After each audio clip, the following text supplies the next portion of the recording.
Okay, so that was a bit of a childish joke, but when you've got a heap of trolls out there who call your channel Anal Toys, who better than to make a joke using a butt plug? So I pre-ordered the original fan-made Bantha from the Fan Strike Back 2.5 years ago. And after 18 months of waiting and what I saw was very little progress, I had an interaction with the company owner where I first of all requested a refund and then had to demand a refund. And here we are 2.5 years later, and the Bantha from the Fan Strike Back has not yet been delivered. On the other hand, Stan Solo Creations, which is the spin-off company that Chris Smith is the company founder. He originally owned Smith Lord Creations, sold that to the Fan Strike Back at around the same time that everyone was starting to back the original Bantha. Stan Solo has been able to create this masterpiece in 6 months. Not 2.5 years, in 6 months. And it has been every bit worth the wait. This is a gorgeous toy and I'm going to tell you all about it. Stay tuned. I can bring you in warm, or I can bring you in like a bantha. Hey toy fans, my name is Tony and welcome back to the Analog Toys YouTube channel. I have stated in a number of videos that this Bantha is based upon an unreleased Kenner prototype. I had a phone conversation with Chris when I received this item on Friday because I wanted to give him my immediate thoughts. And when we were discussing, he was saying, no, it actually wasn't a Kenner prototype. It was a prototype that was commissioned for some kind of a Star Wars show a number of years back. But I'm still really pleased that this finally exists because this, as I mentioned in part 1 of the creature feature, this is the one Star Wars creature that I really wished I had the opportunity to have when I was a child. Just like all of my other purchases from Stan Solo, this toy just has that feel. It has that feel of Kenner plastic. This is a incredibly heavy toy. I mean, seriously, if you had someone invading your home and you picked this up and you whacked them with it, you'd be up on a murder charge. Any one of these is ideal for home defense.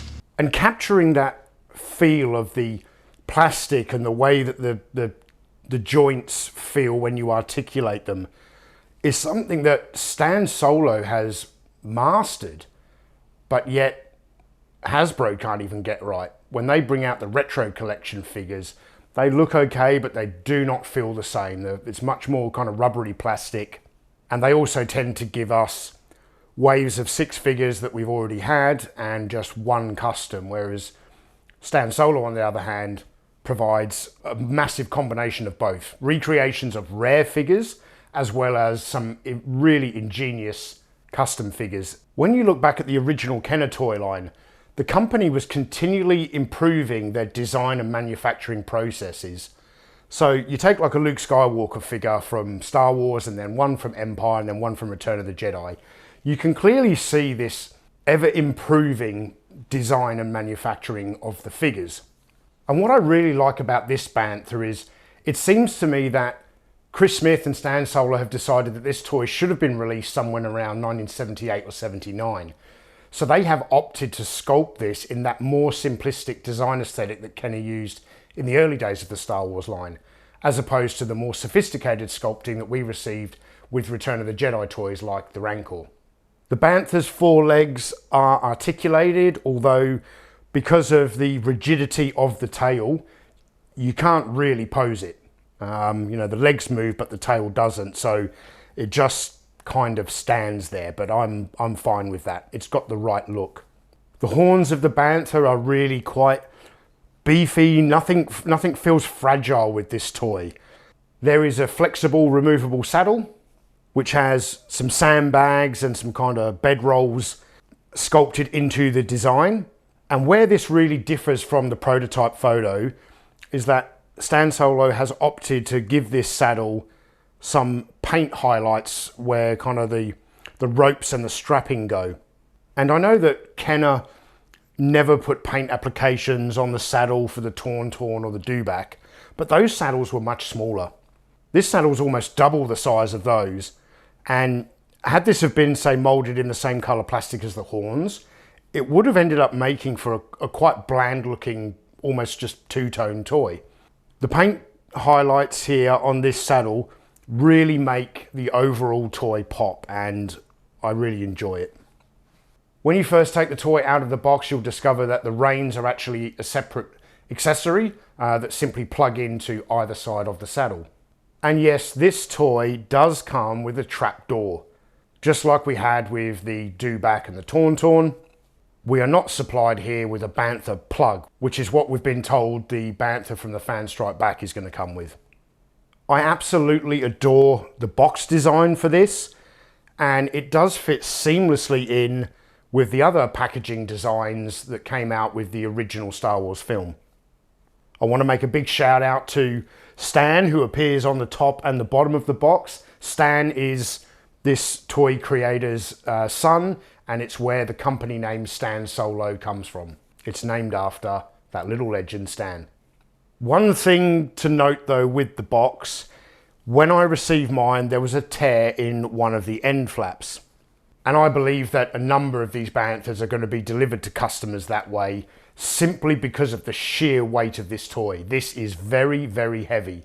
And in the packaging, you can't trust a mailman not to throw stuff around, and, you know, where the main weight of this toy is on the nose of the Bantha's face, where that rubs up against the box, it's likely to do a little bit of damage. But either end of the box look exactly the same, so you can see I've displayed this one here where you can't see the damaged end, and it doesn't detract from the toy in any way for me. This Bantha fits in seamlessly with the other Tatooine-based Kenner toys that came out at the time. And for a almost lifelong fan of the franchise and a very enthusiastic vintage Star Wars toy collector, this is almost like a dream come true to finally have the Bantha in my hand and to see it displayed here with Jawas and a Dewback and a land speeder in a bit of a Tatooine type setting. And when Chris first decided to start making this Bantha 6 months ago, he never could have predicted how heavily this creature would be featured in the Book of Boba Fett TV series. And as much as everyone knows that I think the Book of Boba Fett is cinematic garbage, there are still a lot of people that enjoy the show.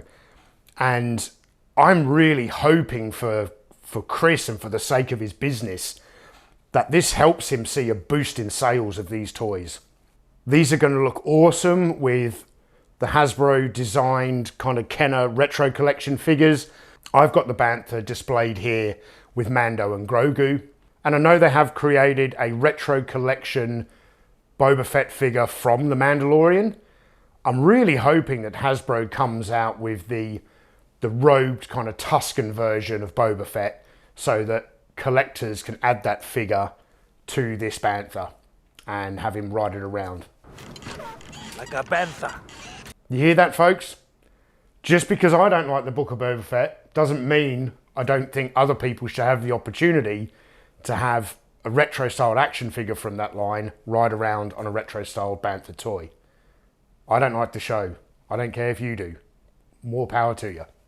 The owner of the Fan Strike Back, who has spent the last 2.5 years trying to create a Bantha toy that people paid for 2.5 years ago, and we still don't have it in our hands, he has made a number of social media posts where he's referring to Chris Smith, the owner of Stan Solo, as a career criminal, which is simply not the case. Chris has one offence, he's been very open about it, but even the dodgiest dealer out there wouldn't be seen dead selling Bantha plugs.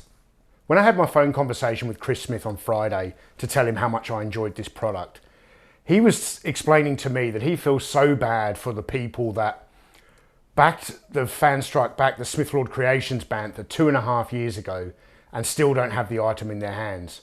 And the reason he feels so bad is because he had sold that company to them. He had built up this incredible reputation.